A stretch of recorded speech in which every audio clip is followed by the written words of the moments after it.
optimized معلش مش لابسه نظاره titration of oxygen in respiratory failure. اتفضل دكتور ياسر. Yeah, thank you very much.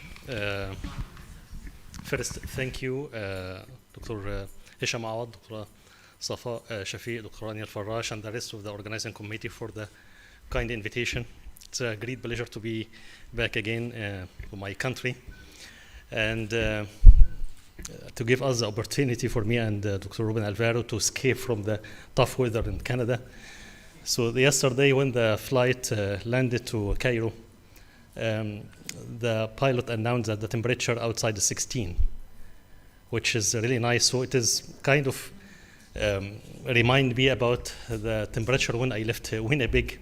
It was 16 but sub-zero, it's minus 16.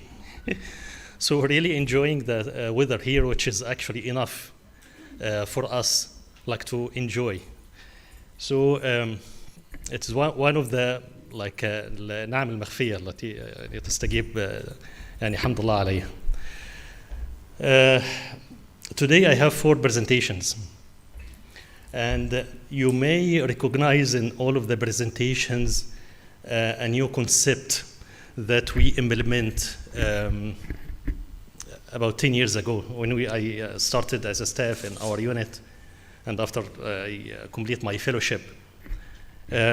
So the idea came that when we apply practice in our unit every day during your round, we, together with our fellows, we try to track how much evidence we are applying in the era of evidence of medicine. We like evidence of medicine.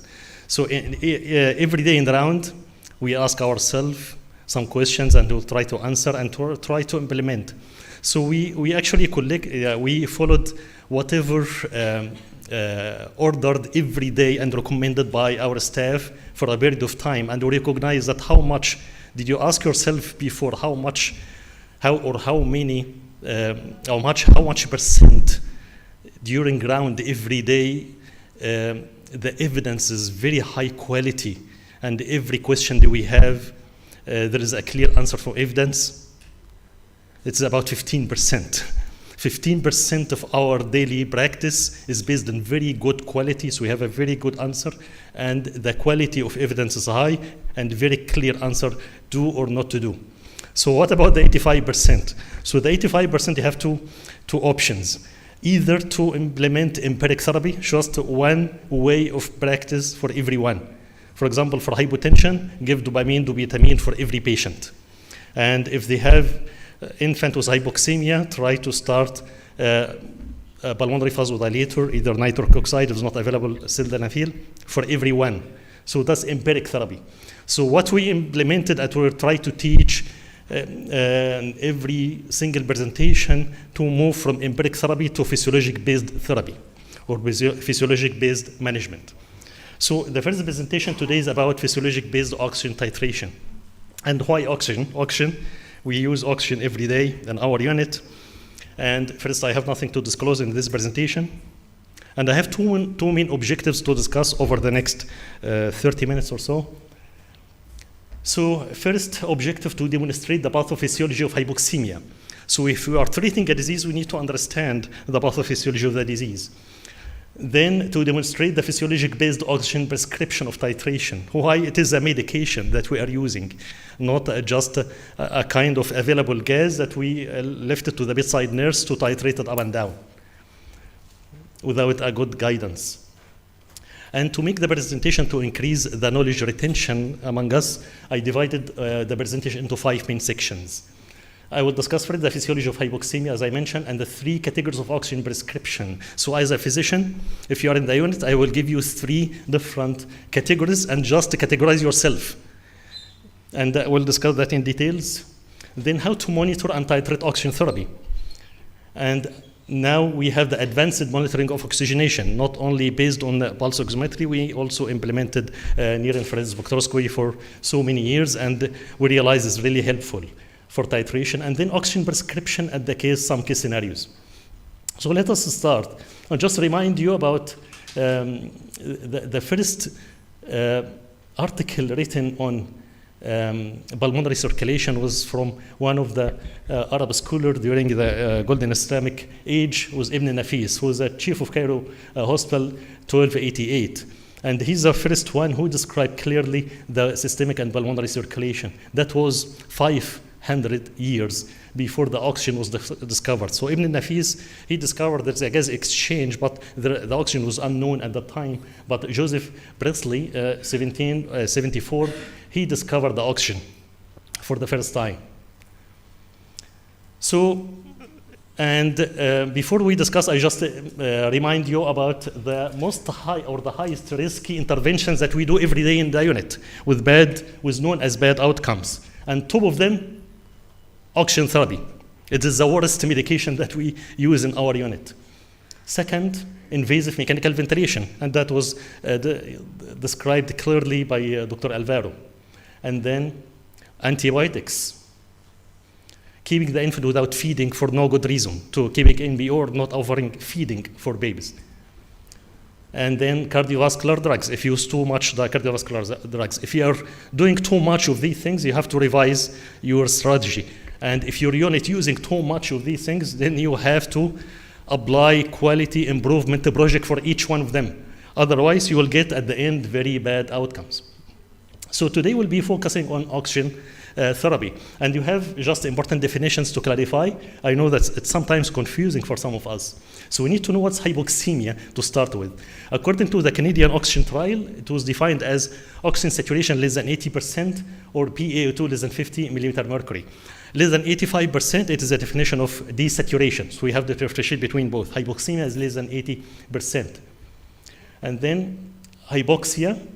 Hypoxia is different. It is low oxygen delivery at the tissue level, and it is calculated equation to integrate between three things: blood flow, oxygen saturation, and the hemoglobin. So the calculated equation for the three are normally between 20 to 40 ml of oxygen delivery per kg per minute. Less than 18, oxygen delivery per kg per minute is low, and less than 10 is considered to be expected to be associated with lactic acidosis.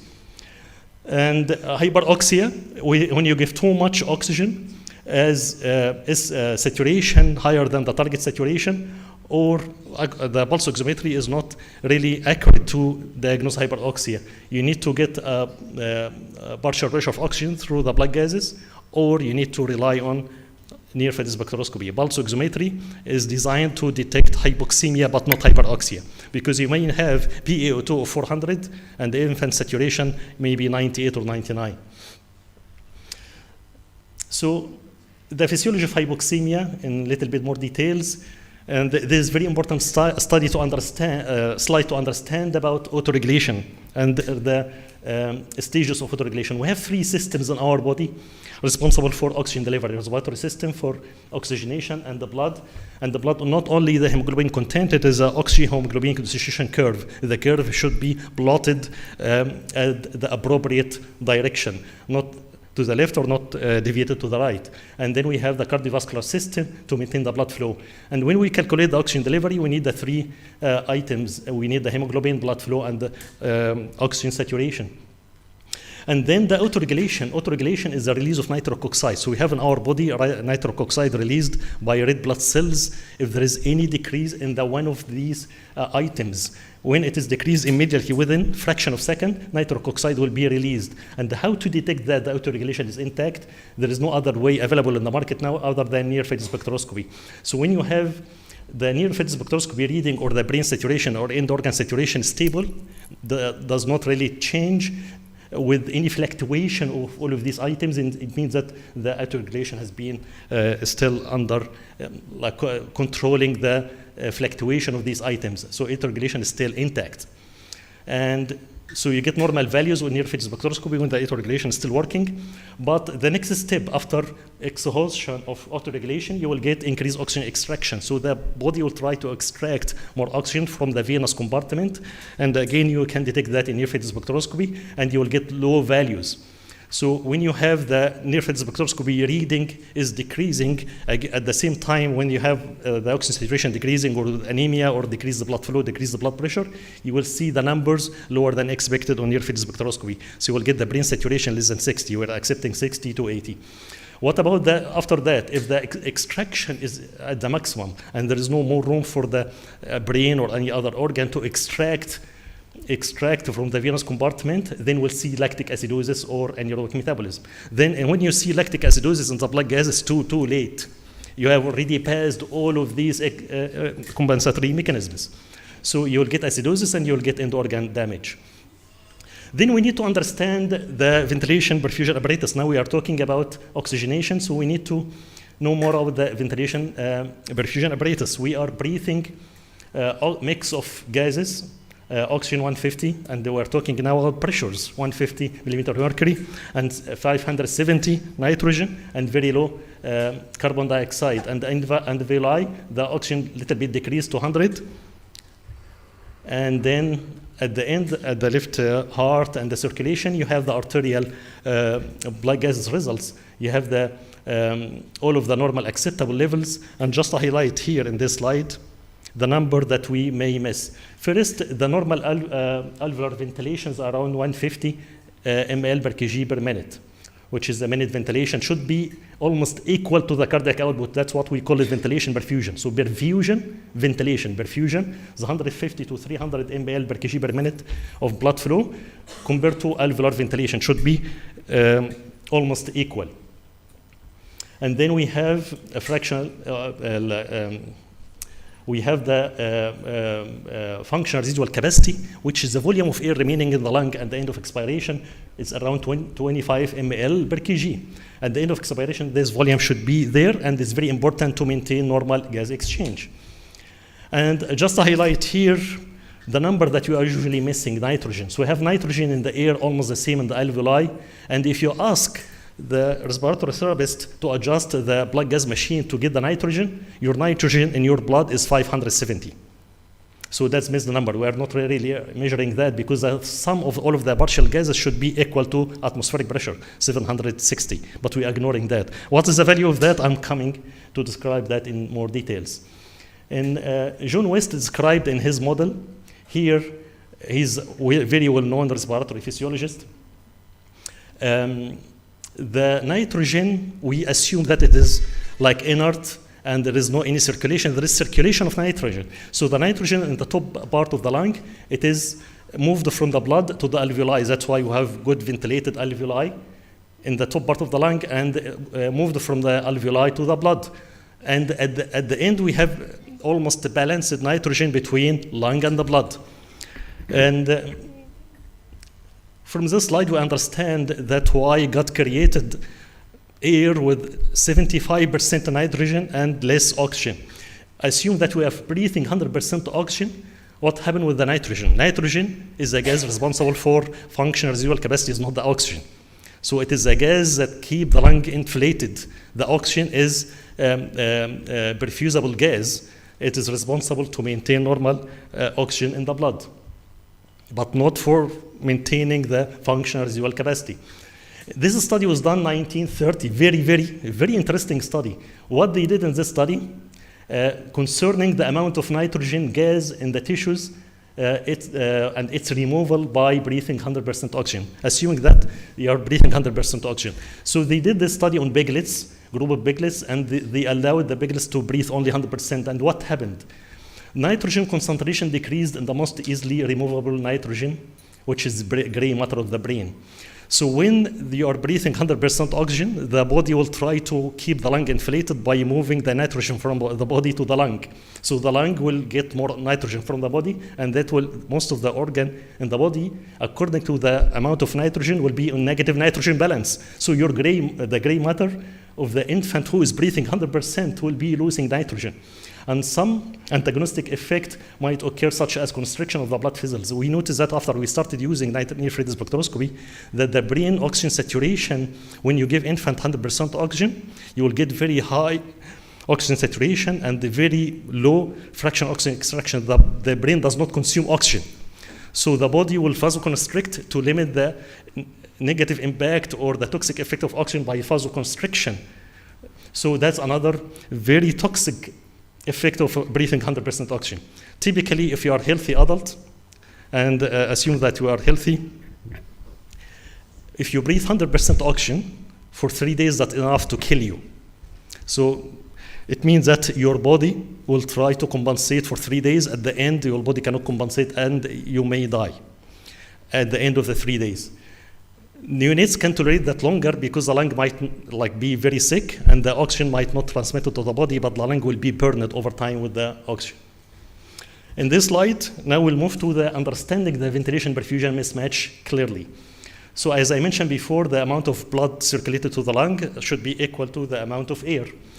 It is not exactly equal to 1. As a ratio, it is around 0.8 because there is physiologic right-left shunt or physiologic shunt between right and left side of the heart. So you have ventilation and you have normal perfusion. And then assuming that you have decreasing ventilation. So the ventilation is decreasing, the blood flow is normal, or you have the opposite, you have increasing blood flow. So the ratio will be decreasing. So we have 0.6, 0.4, 0.2 until you have no ventilation at all, which is extreme. And normal blood flow. Ventilation is 0 and blood flow is 1. What does that mean? It is right to left shunt. You have pure right to left shunt. So the blood is shunted without getting any gas exchange. It is common in lung collapse, pneumonia, chronic lung disease with no pulmonary hypertension and lung congestion. On the opposite direction, if you have normal ventilation but decreasing perfusion, there is not enough blood flow, so the ratio will be opposite, 1.2, 1.4, 1.8, and then at the end we have no blood flow at all. Yeah, it's not really working properly.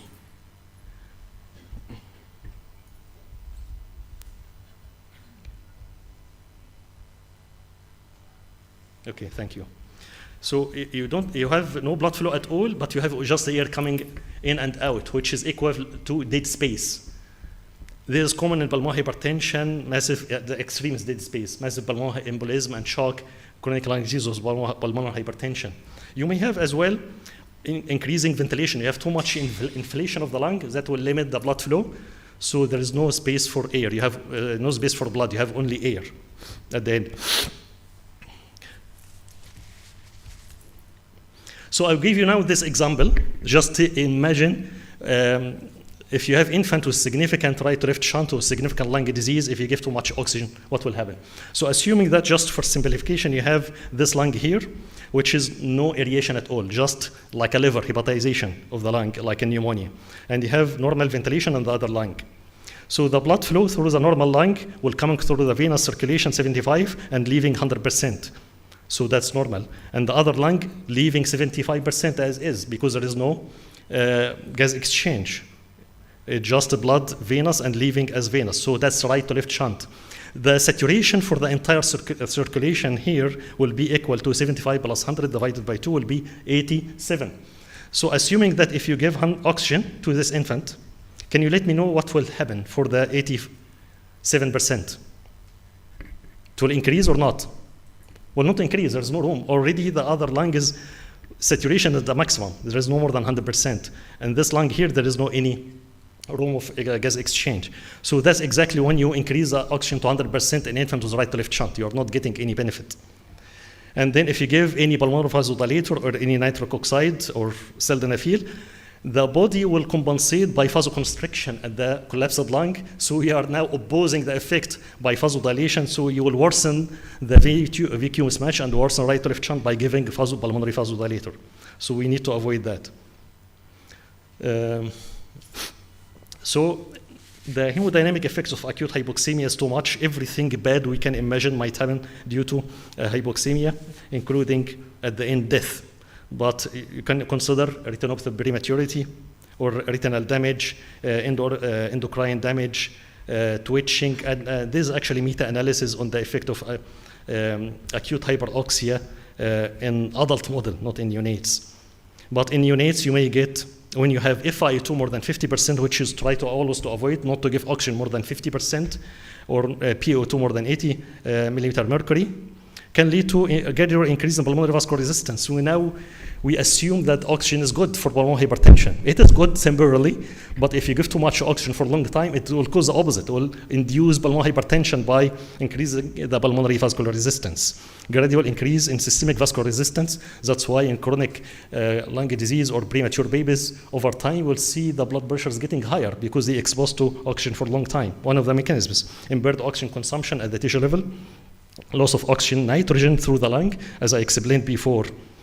And then I have the second category, which is now if you are at the bedside and you are giving oxygen.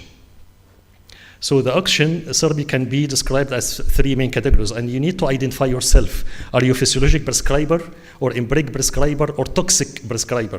So physiologic prescription, oxygen is indicated to maintain physiologic target saturation.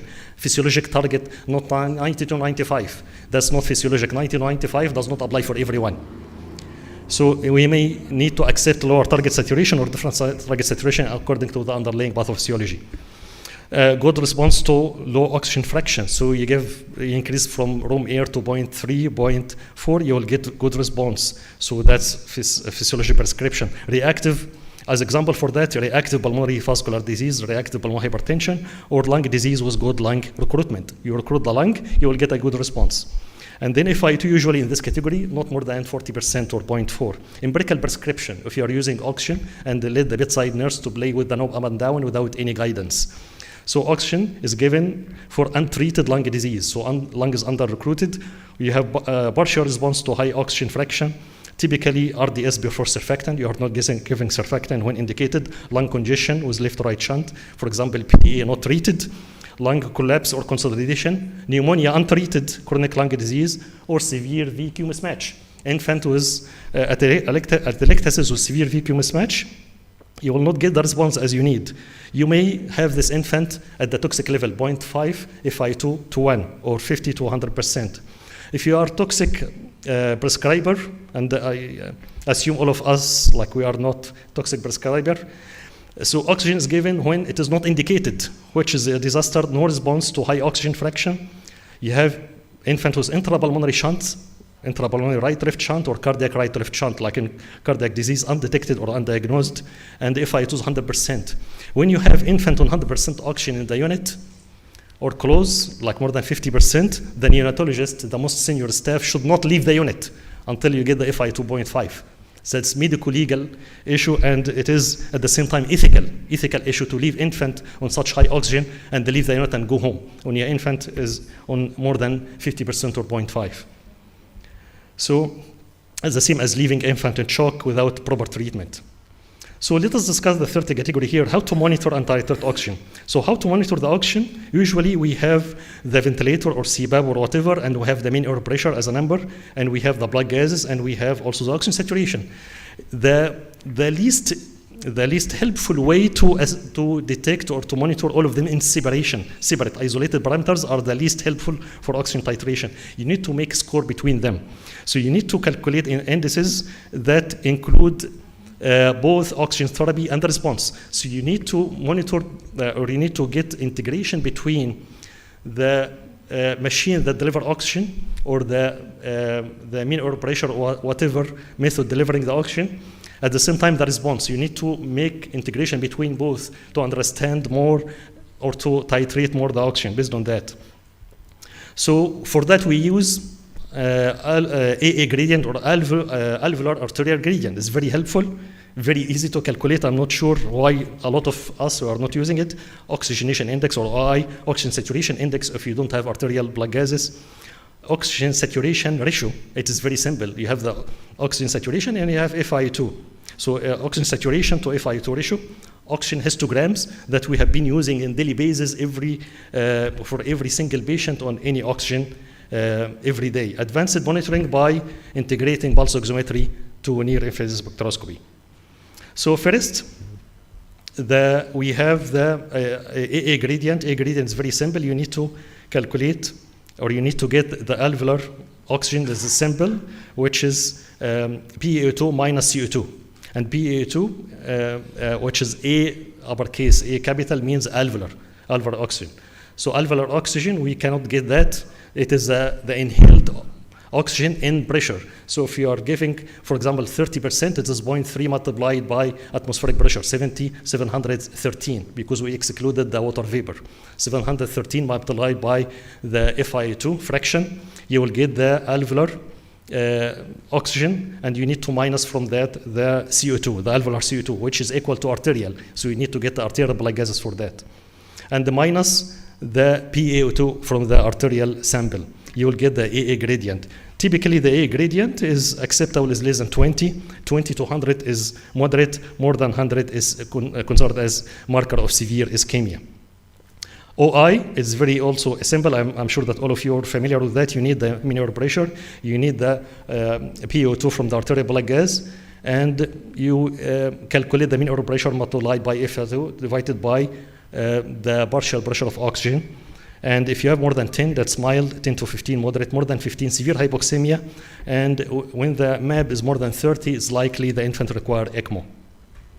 And then if you don't have the arterial blood gases for OI, you can use the validated oxygen saturation index. Typically just replace the PO2 with the oxygen saturation. And it is, for simple interpretation, it is half the value of OI. So if the OI is 10, we are accepting oxygen saturation index of 5. So less than 5 is mild, and 5 to 7.5 is moderate, more than 7.5 severe hypoxemia, more than 15 likely need for ECMO. So oxygen saturation index is very helpful, and you don't need blood gases for that. And it has been validated in very good, well-designed research. And it is very predictable to significant hypoxemia. And then oxygen saturation to FiO2 ratio. Typically, we need just both.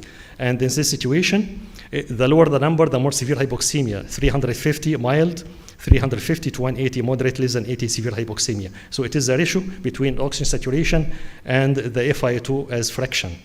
Again, it has been validated very well in literature as a predictor of severe hypoxemia.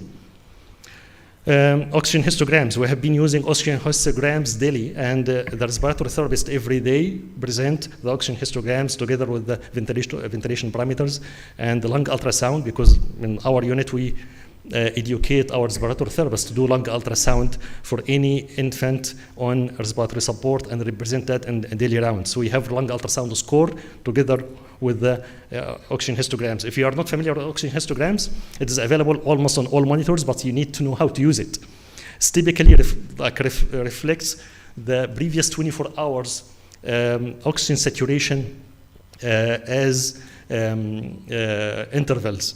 So we have 5 bars, as you can see here. So between 90 to 95 is 1 bar, 95 to 100, 90 to 95, 85 to 90, and 80 to 85, and less than 80, which is the definition of hypoxemia.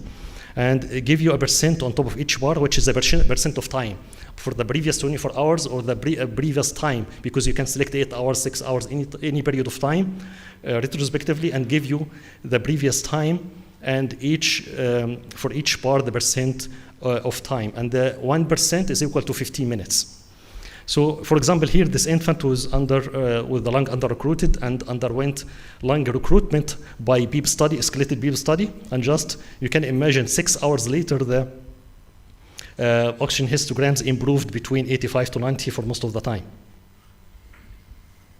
And we used oxygen histograms in research, and this actually study was one of the PhD thesis, رسالة دكتوراه, and I was honored to participate with Dr. Hisham Awad and Dr. Sameh Tawfiq to supervise this PhD, and which showed that using histograms on daily basis will reduce the time on ventilation or time on respiratory support, because you will get the infant easier weaned from the respiratory support. So advanced monitoring of using near-field spectroscopy. How much time do you have? Or maybe out of time? Okay. Yeah, I'll try to be quick.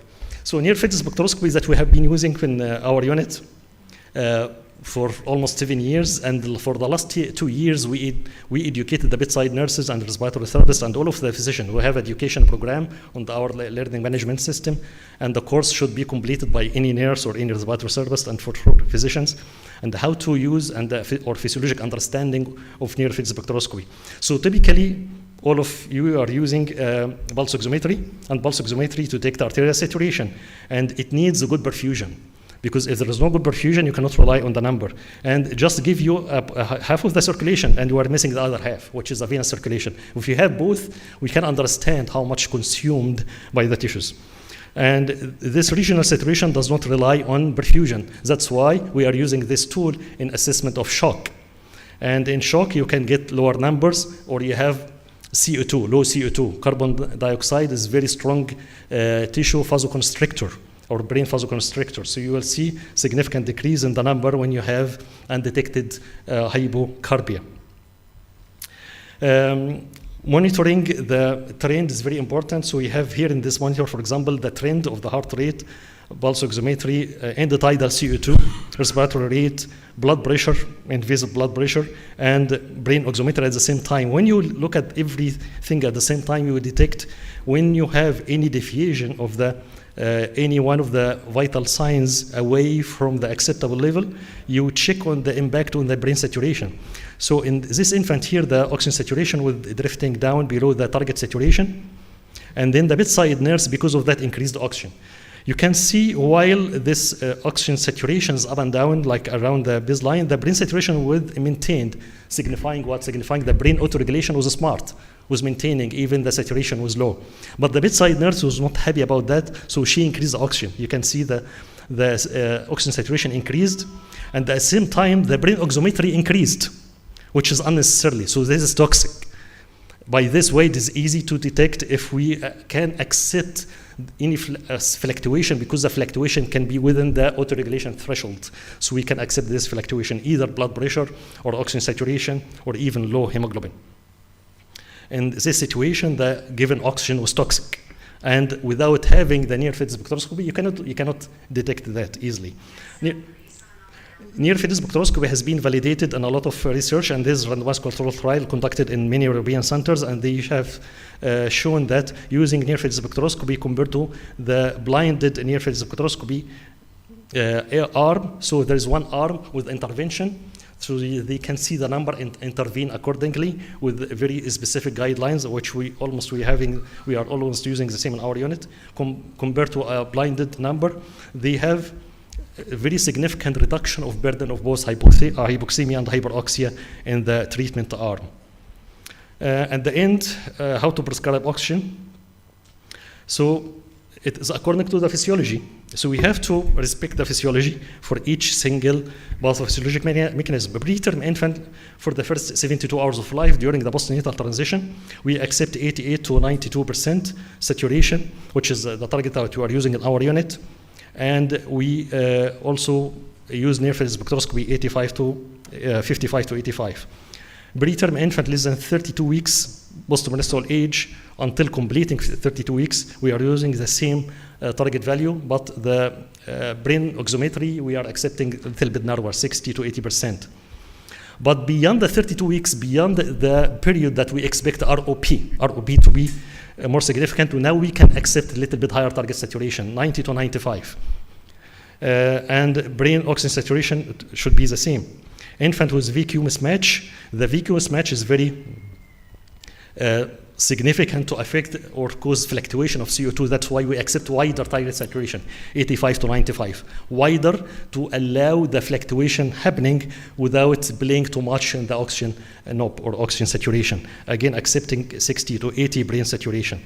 If there is significant right to left shunt, as I showed you, then there is no way to get very high saturation, higher than 90. So we have to be reasonable with the physiology, 85 to 90 as low target saturation, as long as the brain saturation also maintained between 60 and 80.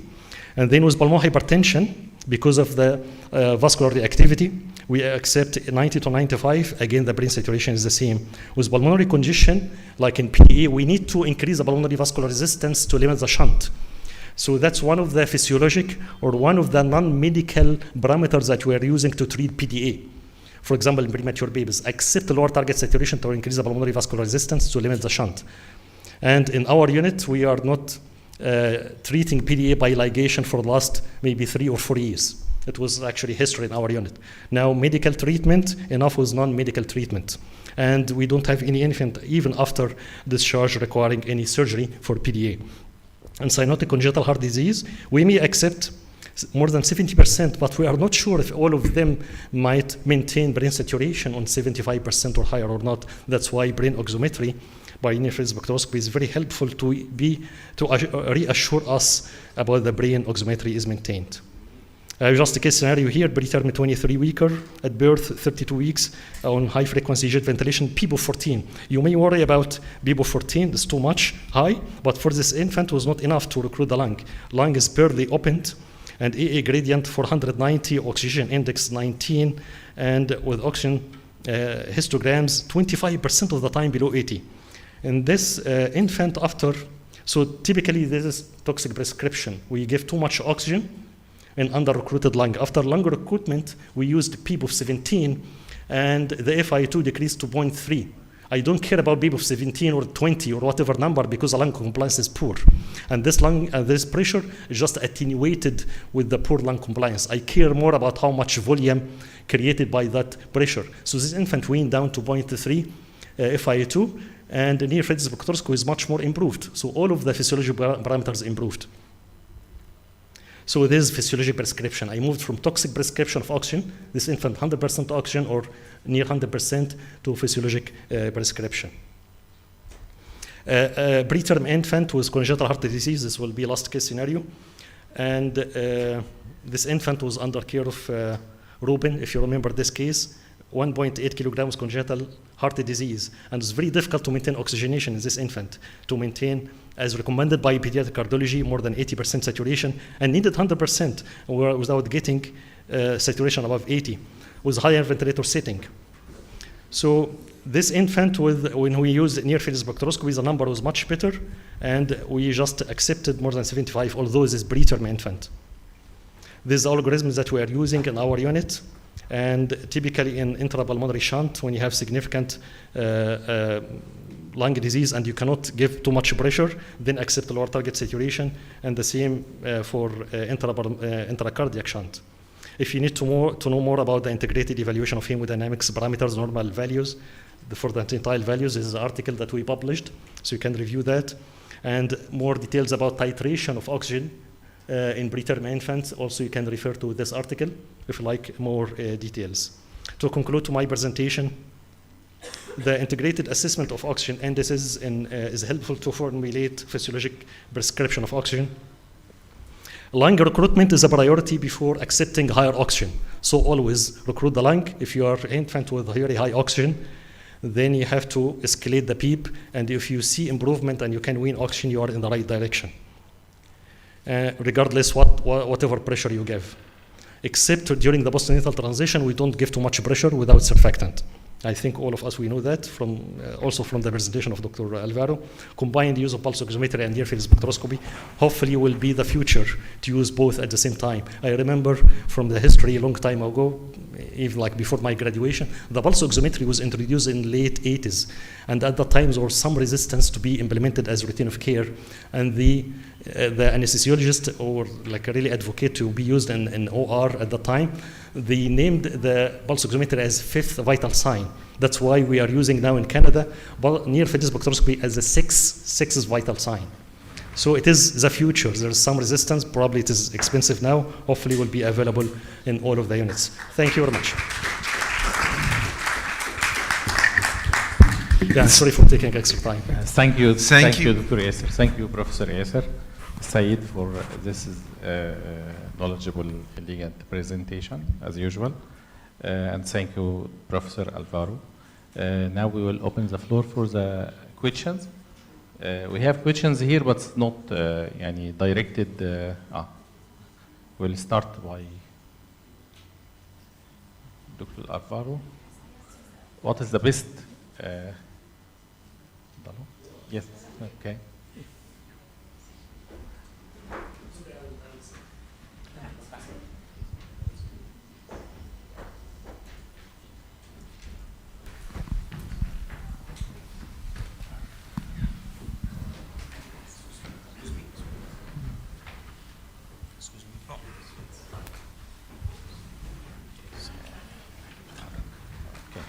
Dr. Alvaro, what is the best non-invasive modality of ventilation to manage a baby with total lung collapse and right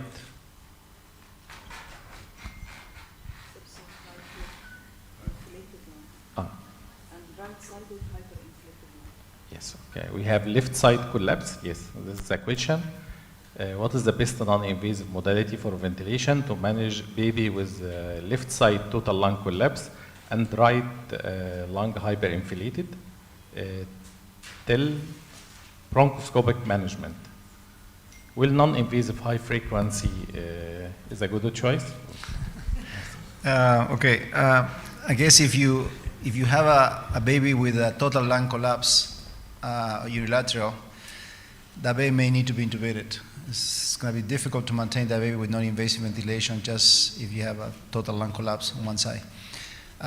It will depend on the blood gases, I guess. If either you are intubated or not, those cases are tough because, as you know, first of all, you need to know why. You have one lung that is completely collapsed and one is open. It could be secretions, could be a mass, could be something obstructing the airway on that side. In those cases, what I usually do is try to, if the baby tolerates that, is try to put the good side lung down, so the baby on the good side down, and try to keep the lung that is collapsed up. See if you can direct most of the pressure to that collapsed lung. See if you can re-expand that lung. High frequency nasal ventilation, I don't think is a good option for that. As I said before, when you have a collapse, you need to use pressure. And I think there is no advantage of using high frequency nasal versus just regular CPAP. You need to use enough pressure on the CPAP to open up that lung. So I would not use nasal high frequency, try to reopen one lung, at least non-invasively. In that case, just PEEP alone, whatever PEEP you need to open up the lungs, keeping that side up and the other side down. And if you're intubated, I will use the same. I will use the right side down, the bad lung up, and you need to use PEEP, maybe a longer inspiratory time, to see if you can open up that lung invasively. So I don't know if I answered your question. Okay. Thank you.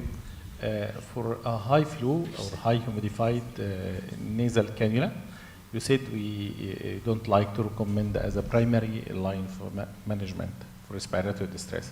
Would you like to recommend in larger baby or term or late preterm babies, like with transient tachypnea of the newborn, because this baby usually is more resistant to the CPAP, and fixation usually difficult in them. Okay. As a primary?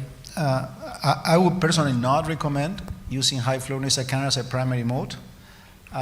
If you have a baby that has even transient tachypnea and that you know is benign, and the baby needs distending pressure, you need to use distending pressure properly, and that's nasal CPAP. Okay? The fact that the baby is going to like the high flow better is not up to the baby, it's up to us to give the best treatment for that particular baby. So it's not up to the nurses, it's not up to the baby, it's not up to the parents. It's up to what the best for that baby, for the lung, and that's nasal CPAP, it's not high flow. Good. For case scenario number 1, would you recommend surfactant? You didn't mention to give surfactant for this baby if you have a heterogeneous lung disease. Would you like to use surfactant in the management? For heterogeneous lung disease, homogeneous? For the first. Oh, for the first, yeah, first case scenario. Yeah, when you have homogeneous lung disease, those cases are easier, depends on what the cause is. You may have homogeneous lung disease because of vampire hernia. We're going to discuss that this afternoon, in which surfactant is not indicated. You may have non-homogeneous lung disease because of meconial aspiration. And in that case, if your oxygen requirement is quite high, yes, surfactant, it is indicated. Same with pneumonia. If you have non-homogeneous lung disease and you require high oxygen, surfactant is indicated. So it depends on the condition you're dealing with. But yes, if you're dealing with a low compliance and a high FiO2, surfactant in general is indicated. Concerning the first case you presented, Here's the differential diagnosis is between meconium aspiration and Pneumonia. pneumonia. Do you think, first question for this baby, do you think in such facing this unhomogeneous lung affection, would you use primary ventilation mode high frequency rather than conventional? Would it be a better option to use high frequency rather than conventional in such case? And second thing, you mentioned the increasing inspiratory time because of the time constant. That's true for meconium, but if this is pneumonia, are you going to increase the time constant or reduce it? Okay. Personally, I would not use high frequency before conventional. That's me. There are people that are convinced that high frequency is better. I think if you know how to use conventional ventilation well enough, you can ventilate most babies with conventional alone. In general, babies like conventional ventilation better than high frequency. I only use high frequency when I'm failing conventional ventilation as a rescue mode. Again, there are centers that use high frequency as a primary mode. I wouldn't argue with that. There is no evidence to suggest that that's better than conventional. But whatever mode you use, as I said in my presentation, you have to use it properly. Okay? So only when you are using properly and you're failing, then you need to move to another mode of ventilation. The difference between meconial aspiration and pneumonia, they could be quite similar or quite different. Meconial aspiration is a label, but meconial aspiration can give you significant air trapping as a primary pathophysiological mode, or it can give you primary atelectasis, or it can give you primary pulmonary hypertension.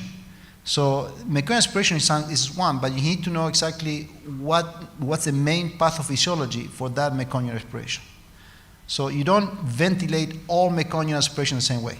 You need to decide what's the main pathophysiology. If it's atelectasis, you use one mode. If it's pulmonary hypertension, you use different mode. And if it's air trapping, you use a completely different mode. So, as I said, it's not so much the name of the diagnosis, it's the type of pathophysiology. Pneumonia is the same. With pneumonia, you can have significant atelectasis, you can have significant pulmonary hypertension, or you can have air trapping. Okay?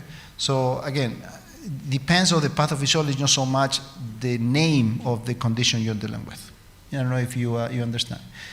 In terms of the time constant, in general, babies with non-homogeneous lung disease, regardless of if it's meconial aspiration, diaphragmatic hernia, or pneumonia, time constant means that you need longer inspiratory time to reach the alveoli, and you need longer expiratory time to get rid of all that air.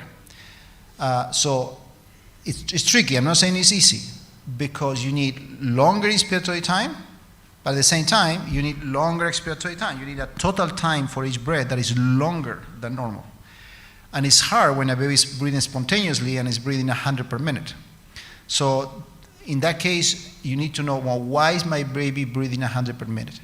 Most of the time it's for two reasons. One is because the CO2 is too high. You are not ventilating the baby. You are not providing good ventilation. That's why the baby is breathing 100. So you need to take control of the ventilation. Or the baby is hypoxic. Then you need to know why the baby is hypoxic and control that. In some cases, you need to sedate the baby and control the baby. You may need to use a higher tidal volume to bring the CO2 down. You may need longer inspiratory time to achieve better minute ventilation and bring the CO2 down. And see if it's pulmonary hypertension, you need to deal with the vasculature also. So I can't give you one recipe for everything. So again, you have to look at the main pathophysiology you're dealing with and adjust your settings and your treatment according to that.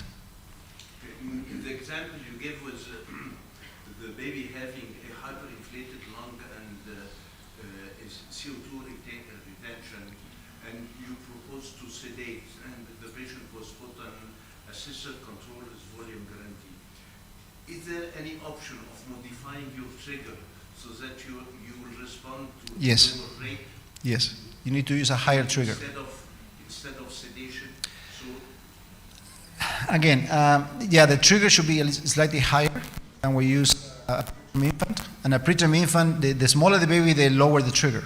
So in a bigger baby, you need to use a higher trigger to avoid auto-triggering. But the question with sedation or not, it depends if you can control, if you can control the CO2 and the hypoxemia with your ventilator and your management, you may not need to sedate the baby much. You will see that the baby will slow down on its own. As soon as you bring the CO2 down and you improve oxygenation, the baby will slow down. There is a reason why the baby is breathing fast. Because he needs to breathe fast to bring the CO2 down. So if you can do that with the ventilator, the baby will slow down on its own. But sometimes you need to, sometimes agitation, just because the baby doesn't like to be intubated, can cause high respiratory rate. So that's the type of sedation that you need to use to bring the irritability down and see if you can control ventilation better. I wouldn't say paralyzing the baby, I said just use proper sedation. Sometimes means just, if the baby is extubated, just chlorohydrate. Doesn't need to be narcotics. Okay? I hate narcotics, by the way. But if the baby is intubated, sometimes you use to use a little bit of narcotics. At least until you control the ventilation, and then you can slow down your sedation.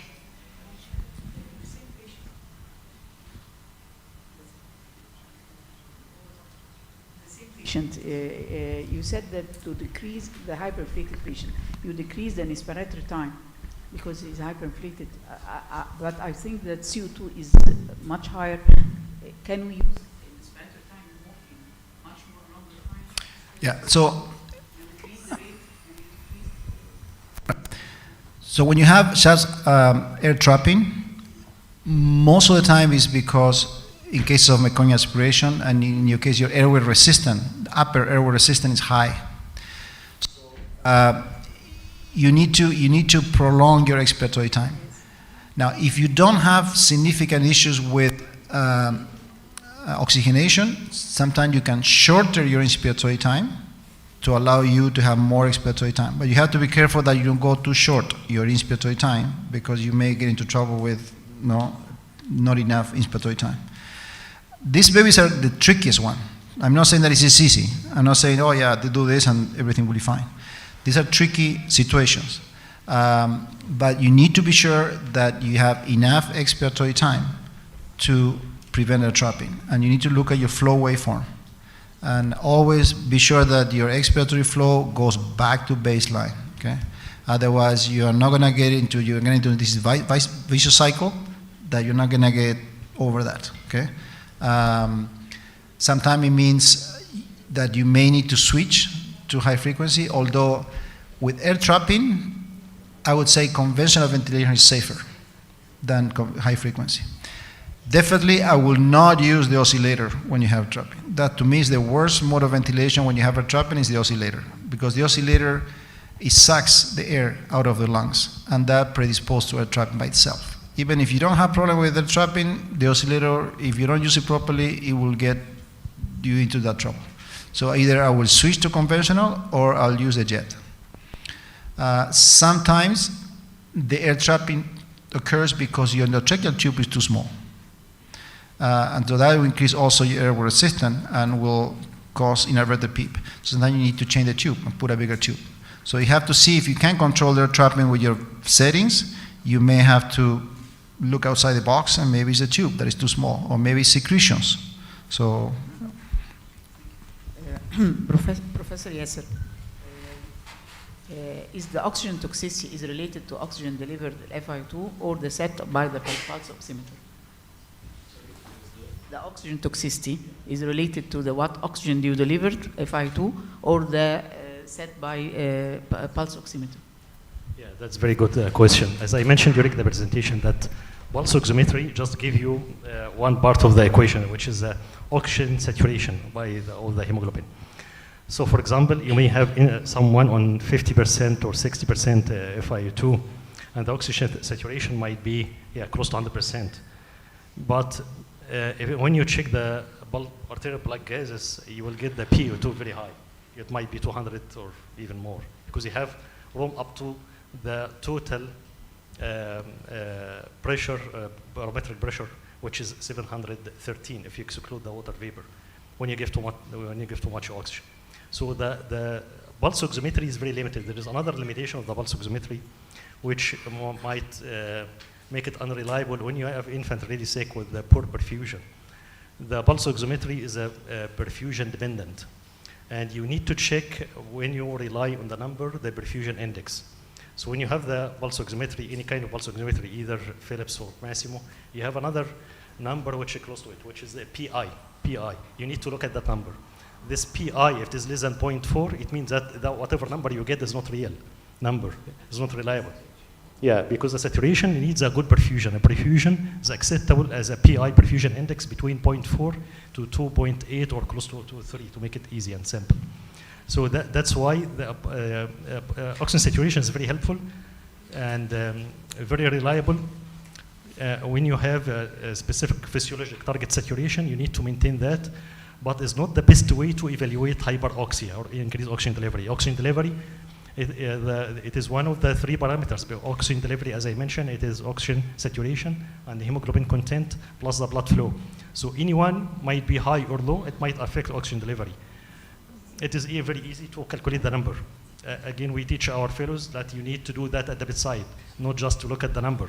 You need to get the hemoglobin that was done recently for the same patient, get the blood flow measured by cardiac output at the last echo done, and then use the pulse oximetry or oxygen saturation at the same time of assessment, and you will get the oxygen delivery, as I mentioned, 20 to 40. When you have too much oxygen delivery, that's more reliable than just the pulse oximetry. Again, using near-field spectroscopy now as a continuous monitoring, because to calculate oxygen delivery, you need to do an echo, and the echo is just longitudinal assessment. You do it now, 2 hours later, the infant might be totally different.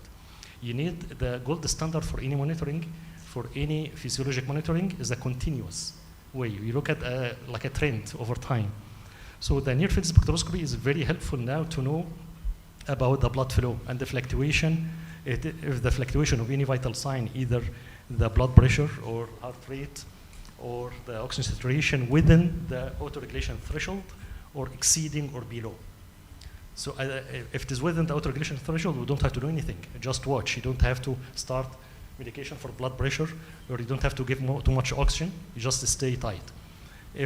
I mean stay as is. If there's exceeding or outside the autoregulation, then you have to intervene. Also intervene physiologic, not just empiric, to give the same for everyone, like too much oxygen and see the difference. You need to, when you give intervention, it should be explained with the underlying pathophysiologic mechanism. When you stop using caffeine in preterm babies? Yeah, the most expert caffeine physician in Canada was included in the caffeine trial. Canadian. So what's your question? You are using caffeine for how, when to stop it? Post-gestational age. How much time do you have? It's a loaded question. Yeah, definitely for babies under 32 weeks, I think caffeine is indicated in almost 100% of the babies. Over 32 weeks, I will wait until the baby shows some apneas before we start caffeine. Now, when you stop caffeine, it depends.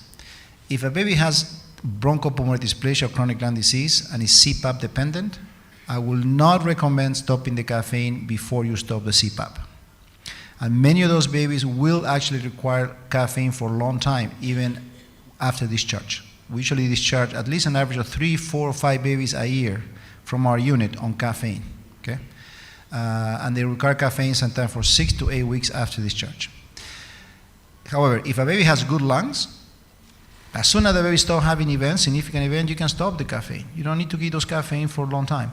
But one thing that you always need to do when you stop the caffeine is not just looking at the apnea record that the nurses will present to you, is look at the histogram, oxygen saturation histogram, because it's much more objective and it will give you much more detail. So you can need to compare before and after you stop the caffeine. And remember, caffeine has a half-life that is 5 to 7 days. So you can't expect to see significant changes after 24 hours. You need to follow the histogram for at least 5 to 7 days after you stop the caffeine to be sure that you don't need to restart that. Yeah, I have a question. But to all of you. So how many of you just raise your hand using oxygen histograms daily in the unit? Raise your hand. So we have Dr. Asma, but you are in Saudi Arabia. Talking about here. Next year, when we come back, it has to be 100%. Okay? So if you get out of this conference and started to use the oxygen histograms, that's enough, I think, success from our lectures today. That's very helpful, at least to monitor continuously on daily basis to know exactly the impact of if you give too much oxygen or you give less oxygen. So you follow the trend with the exact time within the with each bar of oxygen saturation interval. I think we must end this session, and we are going to do the second session because the time is out for 15 minutes. Thank you very much, and the professors, and we'll meet you again.